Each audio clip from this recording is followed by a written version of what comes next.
Assalamualaikum warahmatullahi wabarakatuh. Perkenalkan, nama saya Said Agil Parnas. NIM saya B1B12036, Fakultas Hukum, Prodi Ilmu Pemerintahan. Baiklah, kali ini saya akan presentasikan materi saya yang saya buat yang berjudul Transparansi dan Akuntabilitas dalam Tata Kelola Keuangan Pemerintah.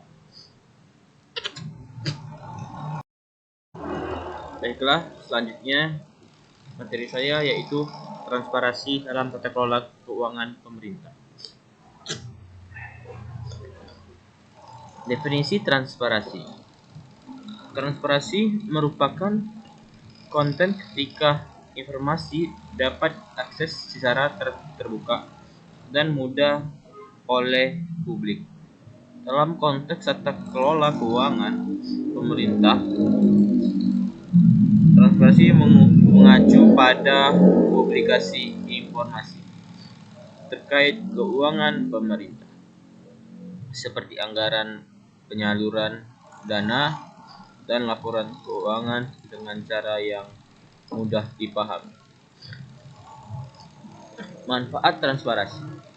Transparansi dalam tata kelola keuangan pemerintah memberikan manfaat seperti meningkatkan akuntabilitas, mencegah korupsi, dan memunculkan kepercayaan masyarakat dengan adanya transparansi.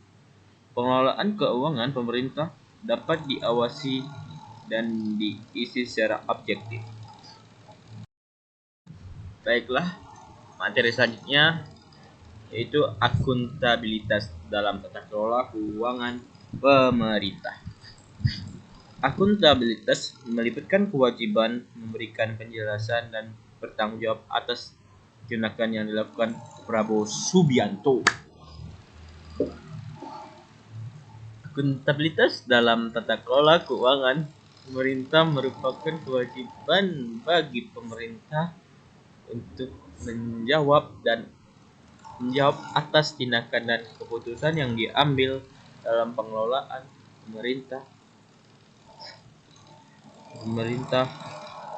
bahwa dana-dana yang dikelola dengan baik dan benar sesuai dengan aturan yang berlaku.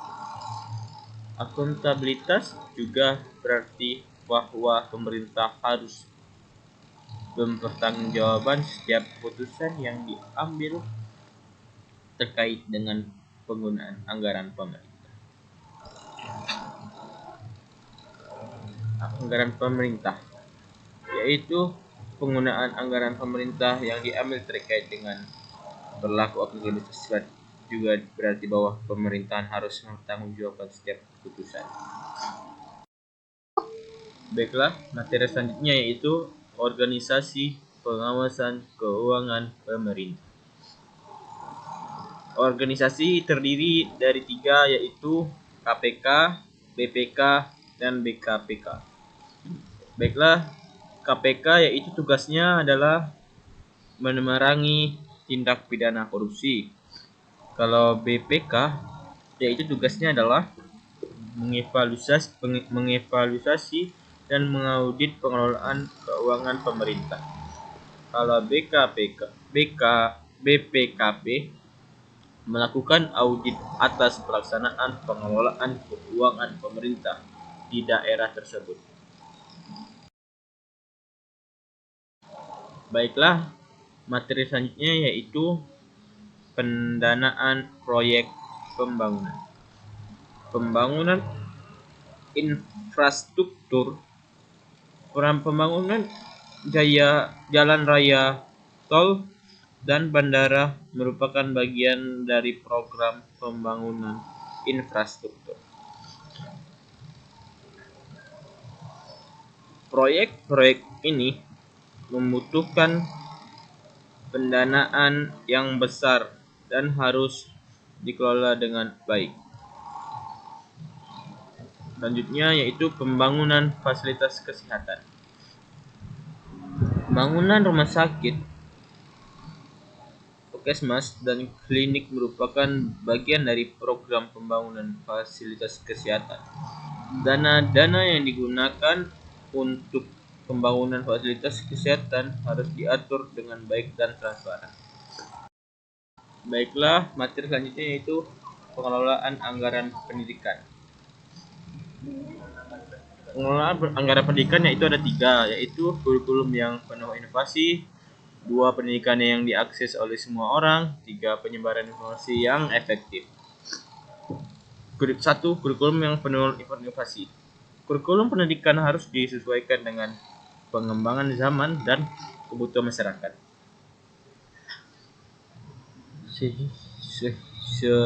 Sehingga pendidikan yang diberikan dapat menghasilkan tenaga kerja yang kompetitif. 2. Pendidikan yang diakses oleh semua orang. Pendidikan yang berkualitas harus dapat diakses oleh seluruh rakyat Indonesia. Oleh karena itu, pendidikan harus dikelola dengan transparan dan efisien agar dana yang digunakan dapat dimanfaatkan dengan baik. 3. Penyebaran informasi yang efektif. Sistem informasi dalam dunia pendidikan harus transparan dan efektif agar beberapa informasi dapat diketahui publik secara jelas, sehingga masyarakat dapat membantu pengelolaan dana yang digunakan untuk pendidikan.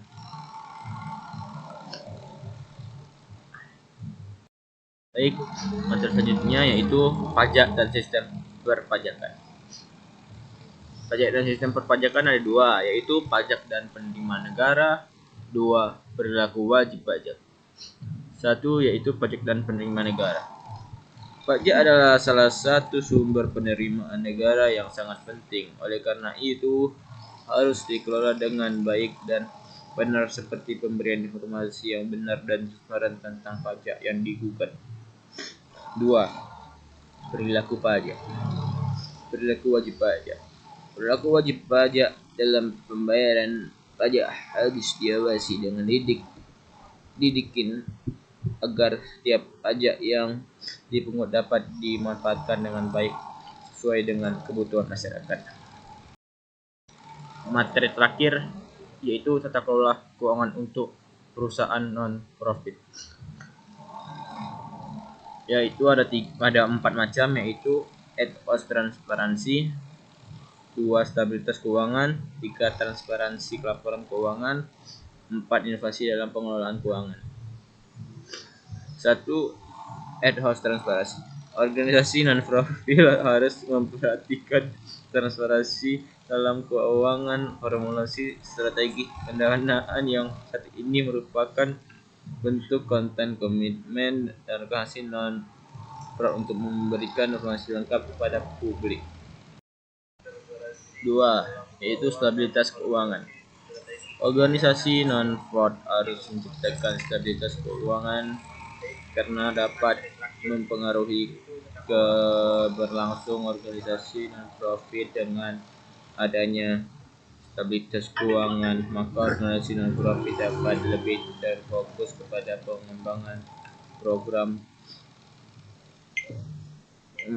yang sedang diberikan. 3. Yaitu program transparansi laporan keuangan.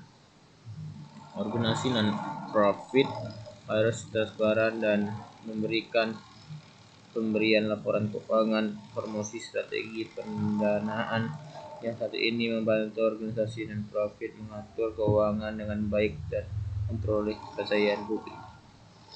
4. Yaitu inovatif dalam pengelolaan keuangan.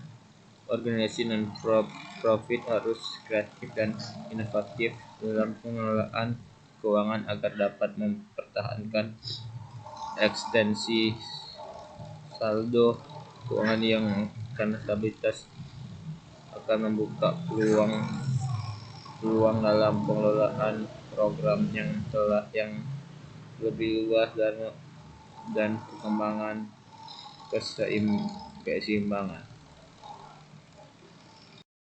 Baik, itu saja materi yang saya sampaikan.